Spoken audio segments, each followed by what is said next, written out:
Sourire révèle qui nous sommes et peut-être nos intentions également.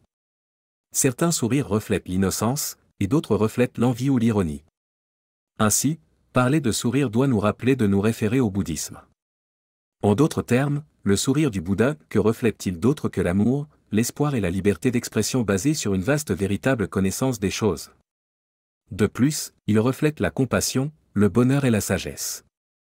Assurez-vous de vous abonner et de frapper la cloche pour ne jamais manquer une mise à jour de notre part. Laissez également un like dès maintenant pour commencer avec ce que vous savez sur le bouddhisme.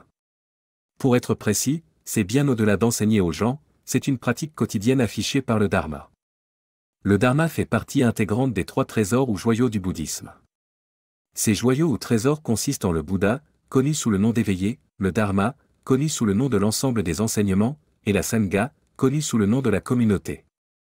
Étudier la vie et l'existence tout en cherchant et clarifiant son âme à travers la méditation, l'écriture ou l'utilisation de textes, c'est la définition du Dharma. Le bouddhisme travaille sur notre perception de la vie et l'acquisition de connaissances. Notre star vidéo aujourd'hui est le moine bouddhiste Thich Nhat Hanh. Restez à l'écoute pour connaître beaucoup plus de faits intéressants à son sujet.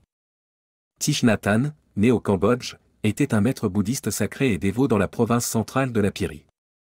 Il a commencé sa vie avant de se convertir au bouddhisme en aidant ses parents paysans. Plus tard, il a passé 2 ans dans le service national en tant que soldat. Il s'est ensuite marié et a eu 7 enfants en plus de 2 petits-enfants. Mais à l'âge de 49 ans, il a ressenti l'envie de revenir au bouddhisme et de s'y consacrer entièrement.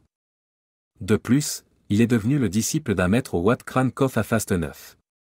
Il est devenu un grand enseignant et une idole, enseignant les prières et la méditation de manière efficace, ce qui signifie la vision selon le bouddhisme. Il est devenu un moine aimé, apprécié et idolâtré, célèbre pour son sens de l'humour, sa compassion, sa sagesse et sa douceur. Après sa mort, le moine Thich Nhat Hanh est décédé après avoir lutté contre une maladie grave pendant si longtemps à l'hôpital de Bangkok. Il a eu des funérailles bouddhistes appropriées et une cérémonie décente suivant les rituels bouddhistes pour honorer sa mémoire et prier pour des bénédictions pour son âme raffinée.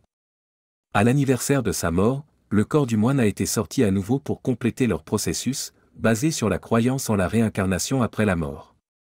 De plus, ses disciples et dévots ont été surpris de découvrir que son corps restait tel qu'il avait toujours été avant sa mort. Non seulement cela, mais aussi son sourire était aussi parfait qu'il l'avait toujours été et illuminait la vie de ses disciples. Ce sourire sur son visage après sa mort était la preuve de son atteinte à une phase spirituelle qu'un moine atteint. C'est un état de méditation et de nirvana. En d'autres termes, le moine a finalement été récompensé par un état paisible pour ses luttes pendant sa vie. Enfin, sa mort ouvre la porte à son entrée dans la sérénité et met fin au cycle perturbant de la vie et du destin. Même après la mort du moine, ses élèves se souviennent encore de sa grandeur, et ils pratiquent ses enseignements qui le garderont toujours vivant à leurs yeux et dans leur cœur. Il leur a laissé un héritage qu'ils s'accrocheront et transmettront de génération en génération pour honorer la sagesse de leur maître. Un des rituels de deuil bouddhiste est qu'ils continueront de prier pour Thich Nhat Hanh jusqu'au 100e jour suivant sa mort, au cours duquel ils tiennent une cérémonie de repos. Après avoir appris tout cela, nous pouvons maintenant conclure que beaucoup de gens se convertissent au bouddhisme parce qu'ils cherchent la paix intérieure, la rédemption de l'âme et la sérénité. C'est une croyance qui donne aux gens plus d'espace pour s'exprimer, acquérir des connaissances dans la vie et rechercher la simplicité et la modestie.